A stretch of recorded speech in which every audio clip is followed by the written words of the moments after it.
Nung sinabi ni Garma sa'yo, and whether you like it or not, we will operate and do not interfere, baka madamay ang pamilya mo. So makipag-cooperate ka. Ang ibig bang sabihin nito, may papatayin sila? Mayroon po, Your Honor, Mr. Chair. O meron ka bang hula kung sino yung balak nilang patayin? Yun na pong tatlong Chinese nationals.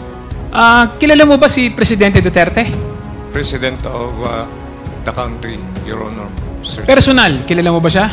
No, Your Honor, Mr. Chair.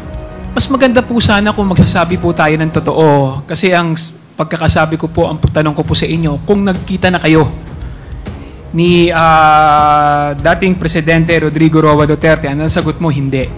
So, ibig sabihin, nagsinungaling ka nung una at sinumpa mo yun.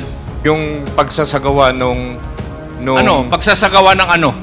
pagpatay doon sa tatlong Chinese. So, at that point in time, alam mo na napapatayin yung tatlo. Alam ko po, Your Honor. O anong ginawa mo nga? Yun ang tanong ko nga Ano ang ginawa mo nung nalaman mo napapatayin yung tatlo na nasa loob ng iyong piitan? Marami kang pagsisinungaling, Colonel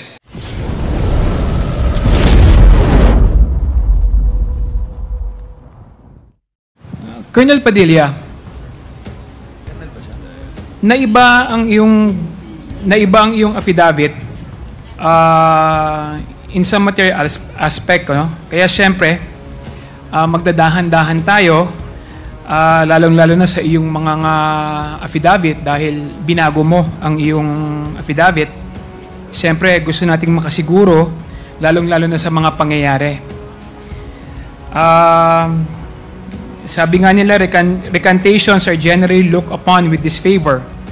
But we're doing this, I'm clarifying this point, to ensure that your latest statement, as contained in your September 2 affidavit, could pass the credibility test.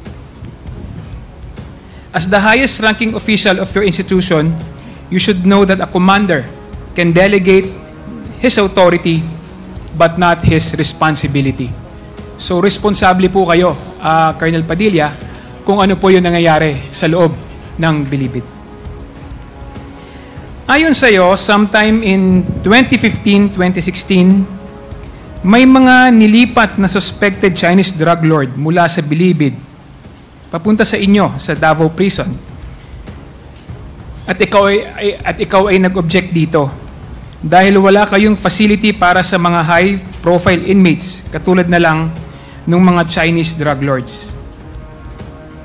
Again, Colonel Padilla, parilnawin po natin, sino po bang may authority na maglipat ng inmate mula sa Bilibid papunta sa Davao Prison?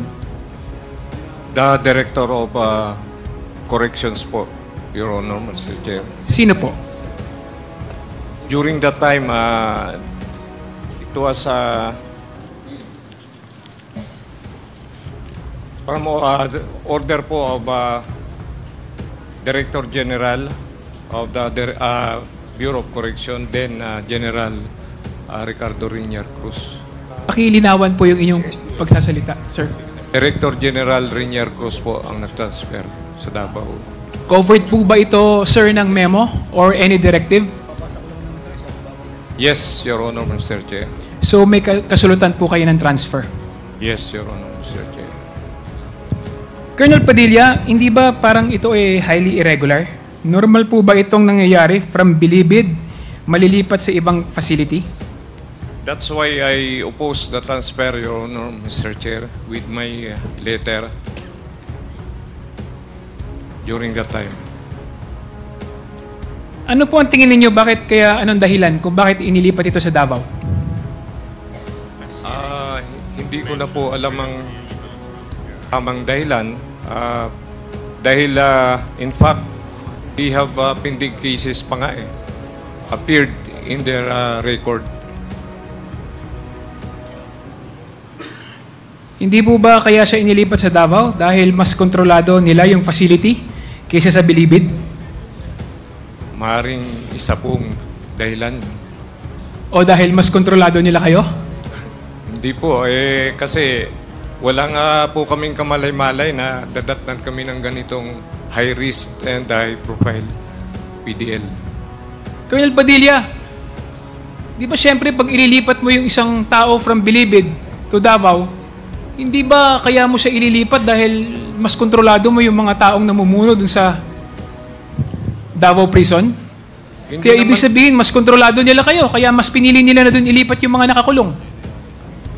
Yes po, Your Honor, Mr. Chair, kasi national headquarters po namin yung New Bilibid Prison. Hindi po ba kayo nagduda rito? Again, Mr. Chair. Okay. Ang sabi niyo po, Colonel Padilla, suspected. Ibig sabihin yan, hindi pa final and conviction. Tama po ba? Nasa inyong statement po yun.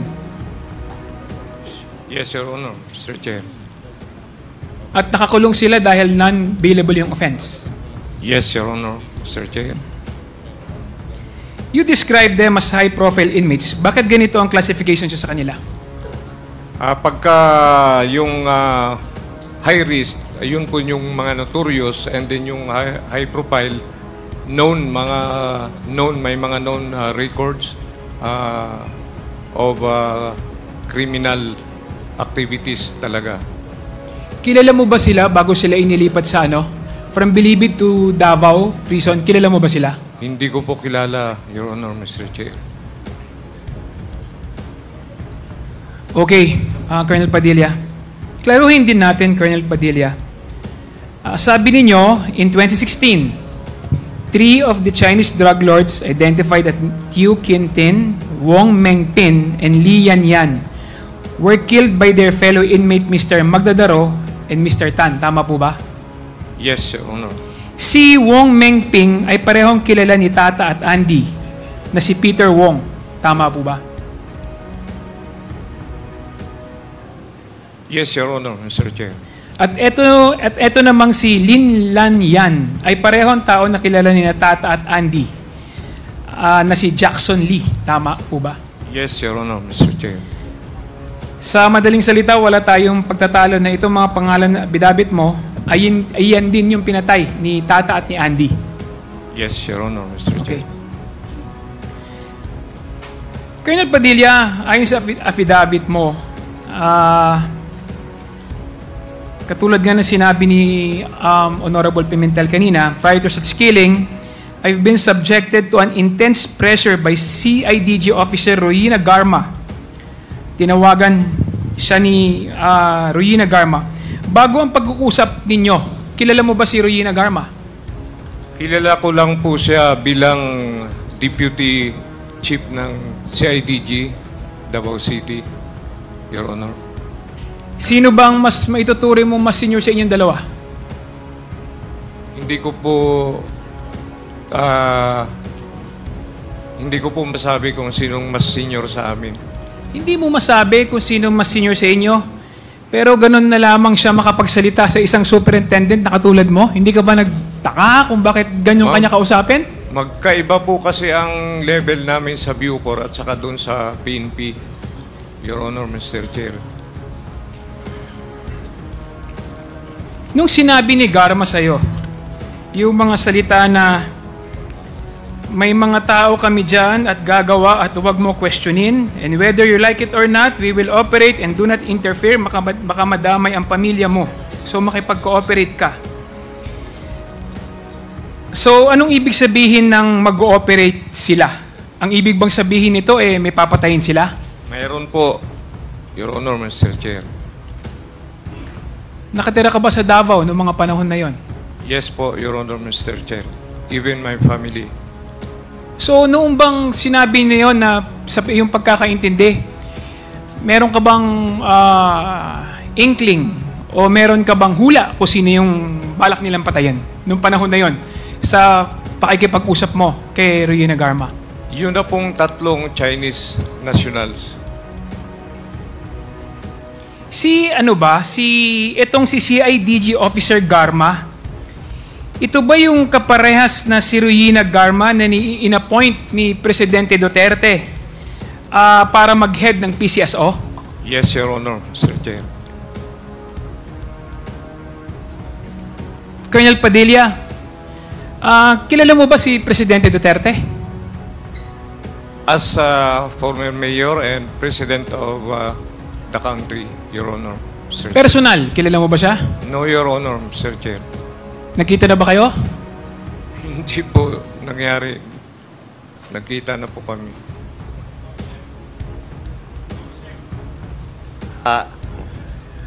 Mr. Chairman, Mr. Ano? Chairman, Thank you. Mr. Chairman, Colonel Padilla, kasi may mga proof kami na magkasama kayo eh. As nung mayor po siya, Your Honor, Mr. Chair, may mga yung mga kasal ganun, parang Oh, pero sinabi mo ko na you never met him personally. Oh, binago mo na naman. How can we believe in your statement? hindi during itong No. official Ang function. tanong sa iyo, well, in fact, that was also the question of Congresswoman Brosas during the previous hearing. Tinanong kanya kung kilala mo si President Duterte. If I Sabi may- mo po, sandali, patapusin muna ako. Sinabi mo na hindi. Kaya, you must tell all. You must be truthful to your statement. Hindi ko po talaga kilala, Your Honor. May mga may mga question, kasal, siyempre public picture ganon in Davao City. Meron kayong mga pictures. Meron kami. Mamaya pag sa panahon ko, sana naman sabihin mo na yan lahat ng totoo. Kasi alam na namin yung buong story. Ayan. Yung puzzle, buo na yun. O yan That was taken during when he was a mayor in Davao City. Anong circumstance? Diba pareho kayong ninong dyan? Nagkumpare kayo? That Hindi po. happens in Samal Island? Hindi po. Saan kami- yan? Hindi po. Sa Samal po yan. Oh. Pero hindi po kami magkumpare, Ninong. Bakit pareho kayo Maylay? Nag-attend lang po kami niyan kasi yung kinasal dyan, yun yung kaibigan ko. Mike Ruiz. Pero personally, hindi. Picture taking lang po yan as a public figure. Your Honor, Mr. Chair. Anyway, darating din tayo dyan. Mamaya, pag ako na, magtatanong sa iyo. Okay, please proceed, Kong Kunhun. Colonel Padilla, mas maganda po sana kung magsasabi po tayo ng totoo. Kasi ang pagkakasabi ko po, ang tanong ko po sa inyo, kung nagkita na kayo ni dating Presidente Rodrigo Roa Duterte, ang sagot mo, hindi. So, mas maganda po, magsabi po tayo ng totoo sa ating mga susunod na katanungan. Ano po? So, lagi po natin iisipin na kayo po ay may sinumpaan dito at magsabi po tayo ng totoo. May I continue, Mr. Chair? Please proceed. Colonel Padilla, sabi mo sa affidavit ninyo na nakaranas ka ng intense pressure at totoo yung threat sa'yo. Kasi alam mo for a fact, operations made against a certain drug lord in Leyte days before she called me. Anong ibig mong sabihin dito sa iyong statement na yun? Mayroon na pong nangyaring same operation din involving known inmate drug lord in Leyte a week before the Davao incident. Paano mo nalaman ito? Isa po sa operating prison and penal farm namin yung Abuyog, Leyte. Okay.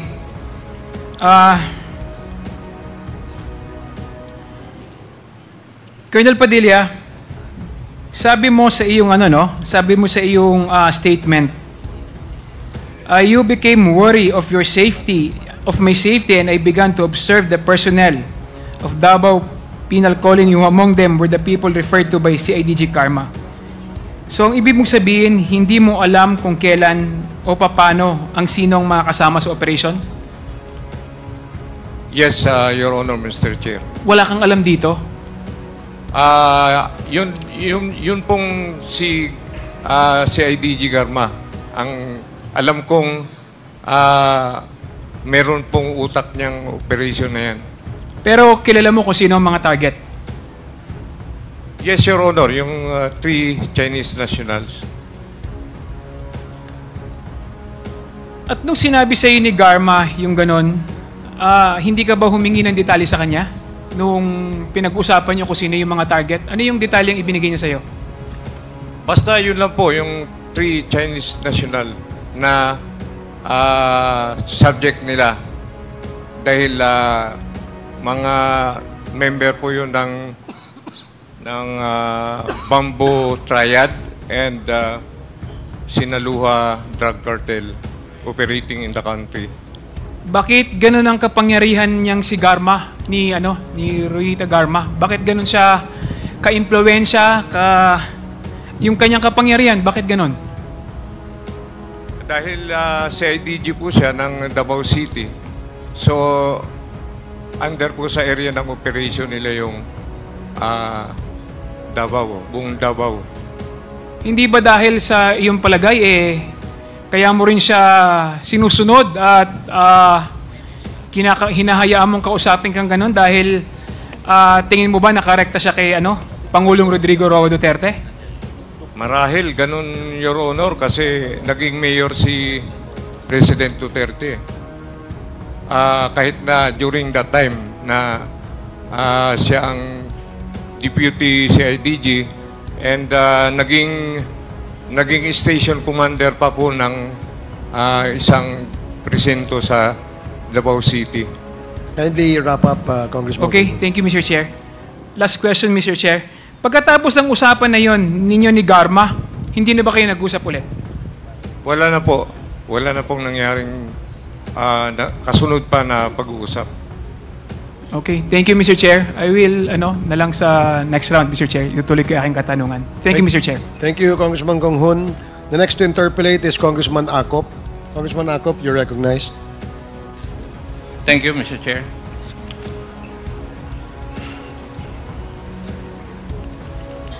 Superintendent Padilla, dalawa po ang inyong affidavit, di po ba?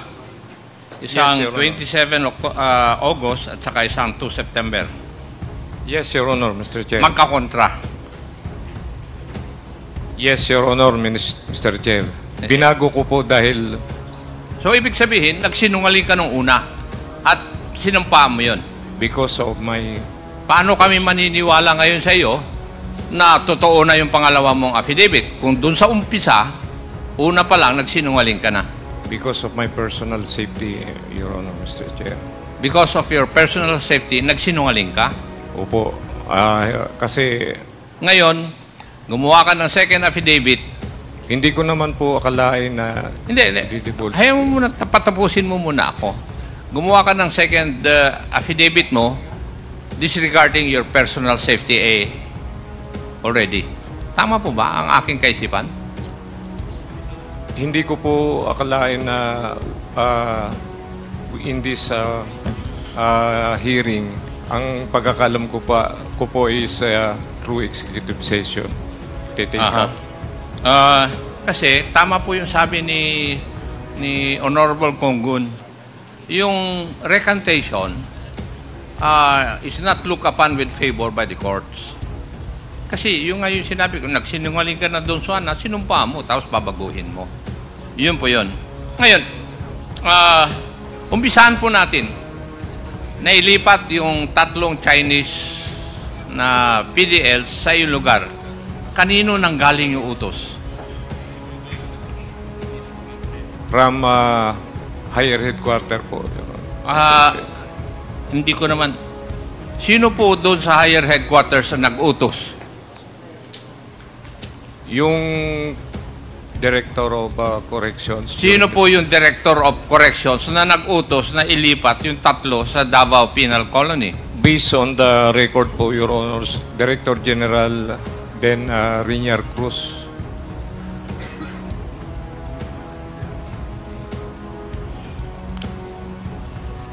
At sinabi mo rin na nag-object ka rito. Yes, Your Honor, Mr. Chair. Do you have any piece of evidence that would show o magpapakita na nag-object po kayo? Yes, in fact, it was the first letter which I opposed to the transfer dated July 27, 2015 and nireiterate ko po ng October 2015. O sige, narinig ko na yung sinuot mo kanina eh. tinatanong ko lang kung meron po kayong ebidensya. Could you please submit to this committee yung ebidensya po na yun na kayo po ay nag-object? Thank you. Punta po tayo dun sa statement ninyo na you were subjected to intense pressure by then CIDG officer Rowena Garma, who called me through the cell phone of another inmate Fortaleza, at sinabi sa iyo ni Madam Garma na may mga tao kami dyan na gagawa at huwag mo nang questionin. And whether you like it or not, we will operate and do not interfere. Baka madamay ang pamilya mo. Yes, Your Is that Honor. true? Yes, Your Honor. Now, kung natanggap mo itong mensaheng ito mula kay Colonel Garma, what would have been the proper thing that you would have done? Ano po dapat ang ginawa ninyo? Hindi ko po actually binigyan ng kuan yung kanyang sinabi. Kumbaga, Sinabi, hindi mo pinagbigyan pero sinabi mo, you experience intense pressure tapos Yes, hindi mo binigyan ng kuan. during that time, Your Honor, Mr. Chair, nagkaroon po ng ganun. Oo nga. Kasi gusto nilang during that time madaliin po yung pagsasagawa nung Pagsasagawa ng ano? pagpatay doon sa tatlong child. So, at that point in time, alam mo na napapatayin yung tatlo. Alam ko po, Your O Honor. anong Mr. Chair. ginawa mo nga? Yun ang tanong ko nga eh. Ano ang ginawa mo nung nalaman mo napapatayin yung tatlo na Wala. nasa loob ng iyong piitan? Marami kang pagsisinungaling, Colonel eh. Kasi nakakulong po yun, hindi ko talaga akalain na mailalabas po doon sa pinagkulungan nila. Merong ano? Hindi ko po akalain na mailalabas po dahil naka-safekeeping po doon. Ako po ang nag-order na safekeeping dyan. Pero antimano, inamin mo na alam mo na napapatayin yung tatlo. Yes. Pero wala kang ginawa.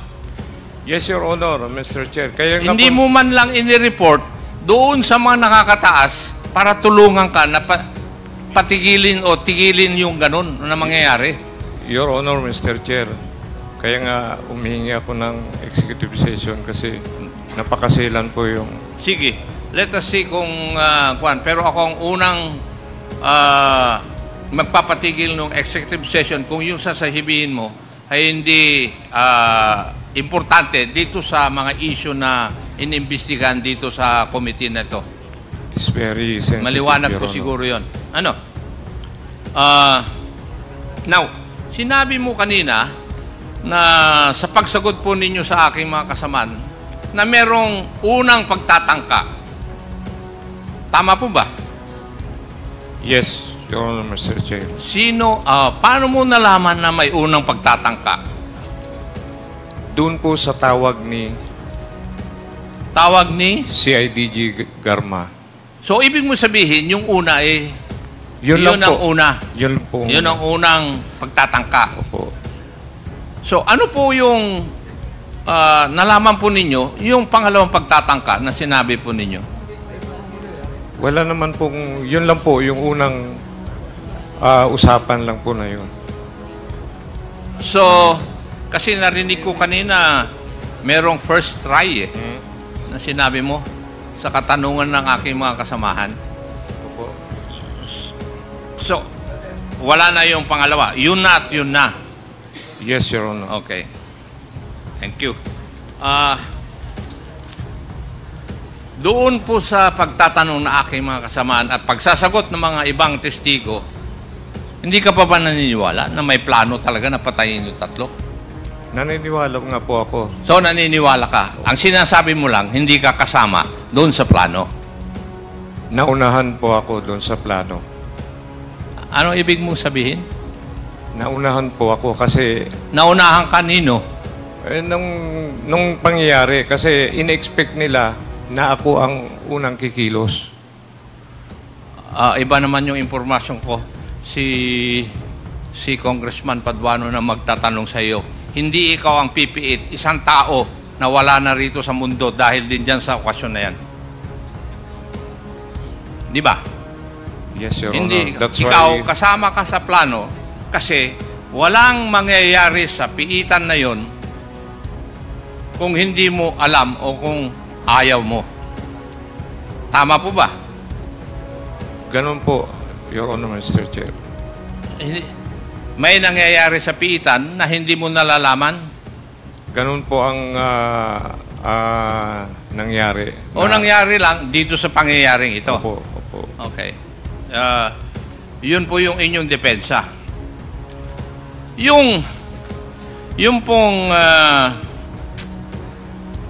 paggalugad, kanino pong utos talaga yun? Para magkaroon ng kasalanan yung dalawang PDL para mabartolina sila. At anong yung paggalugad din dun sa foreign part ng inyong detention? Yun po ang sino po ginalugad din po sila para sila mapunta sa Bartolina? Tama po? Sino nag-utos nun? Tulad ng sinabi ko po, mayroon po akong... Tinatanong ko lang po kung sino ang nag-utos. Sa security operation po. Security operation. Sino po yun? Ang security operation ko during that time is Robert Quinto. Quinto. Tinuturo mo na dahil patay na siya. Hindi po. Di ba? Siya po ang... Hindi nga, patay na siya, di ba? Yes, Your Honor. Pero Yes, binaril din siya. Kaya huwag na tayong pumunta ron. Kasi kanina, nung last hearing, sinabi ni Teniente Poro na ang nag-utos ng paggalugad doon sa lugar ng mga incheck at saka yung dalawang PDL, kayo po ang tinuro. It's a matter of record. Nandun po. Kaya, ginawa yung galugan na yun para magkaroon ng dahilan para madala sila sa Bartolina kung ang saan sila papatayin. Kasi, nandun din dun sa statement na sinabi nung dalawang nautusan na papatay na mahirapan sila dahil nandun sa ibang lugar, yung 3 inchik, at nasa ibang lugar sila. Kaya ginawa ng paraan na mapupunta sila sa iisang lugar, sa selda number 6 ng Bartolina. Tapos, inamin din ng iyong in charge sa Bartolina na punong-puno yung Bartolina. Pero yung selda number 6, dadalawa lang ang nandun. At doon dinala yung 3 inchik na pinatay. Kaya, kung tutuusin, kung ikaw ay investigador talaga, makikita mo na parang may plano. Di ba? Ikaw na rin nagsabi. mayroon po Sabi talaga. mo na may plano. Mayroon po talaga. Yes. Your Honor. Kaya lang, ang sinasabi mo, hindi ka kasama sa plano, pero hindi naman mangyayari po ito kung tatanggihan nyo o hindi nyo papayagan. Thank you, Mr. Chair. Thank you, Congressman Akop.